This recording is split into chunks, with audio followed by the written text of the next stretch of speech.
Now, despite Queensland reopening its borders to New South Wales, today Anastasia Palaszczuk placed restrictions on travellers from Sydney hotspot areas.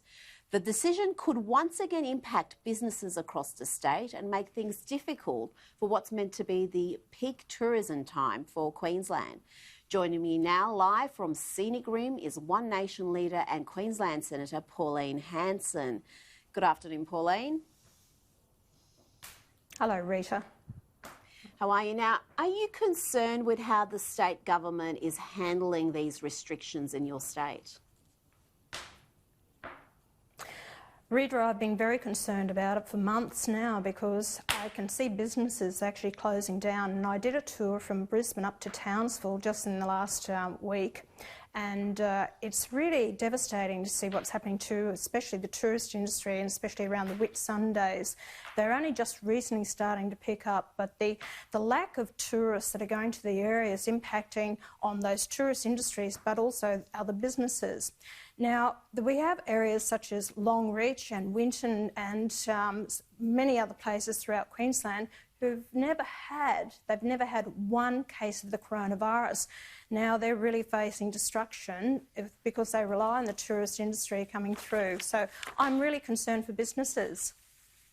So would you recommend that there's no further restrictions placed on tourists from New South Wales, even if they are travelling from what are considered hot zones in Sydney?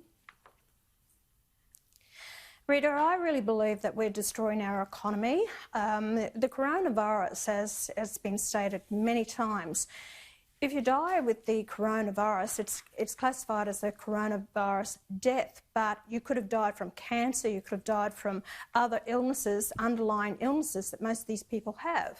And, you know, the latest victim was a 90-year-old gentleman that actually died from the coronavirus. Now, I still feel sorry for their families, but we've had more deaths with other diseases and tuberculosis and the common flu that we have every year. So we lose hundreds of people. What about the roads, the deaths on our roads? But we don't stop people driving cars.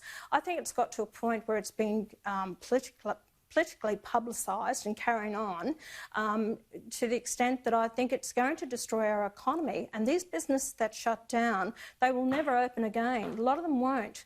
And people won't have jobs. I think we're in for hard times ahead. So that concerns me greatly. As I said, if you are susceptible to, if you've got the coronavirus, that it will impact on you, like the aged, the vulnerable, the sick, those ones with respiratory illnesses, then go and lock yourselves away. We have to open up the country. And I'm not saying to international visitors, I'm just saying to each other so we can travel around in the state and we rely on those tourist industries to keep the businesses going. Have you learned anything from federal cabinet or from others about what the long-term strategy is if there is no vaccine? What are we going to do in the next 3-5 years if a vaccine isn't developed?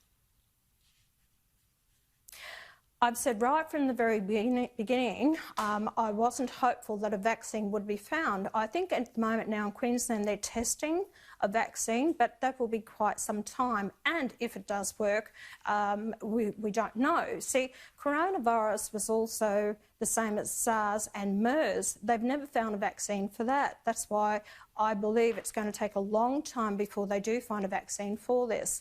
Now, I believe that the government, if this does take to the turn for the worse, and a lot of people are infected with it, it doesn't necessarily mean a death sentence, I don't think they'll shut the country down again. Not to that extent. The ones that will shut down the country are the premiers in the states, not the federal government. The federal government cannot afford to shut down the country again. And I think that this JobKeeper and JobSeeker has to come to an end because we can't keep paying out this money that we are, billions of dollars, and not having money coming in. Now, you've been quite vocal in your criticism of the government's COVIDSafe app, and Labor's Chris Bowen has also joined in the criticism and labelled it a $2 million failure. Do you feel justified in being critical of that scheme from the start? Rita, I never signed up to it because I never had faith in the app, and it was just a gut feeling that I had, and that's my strong feeling about it, and I stood by my digs with that.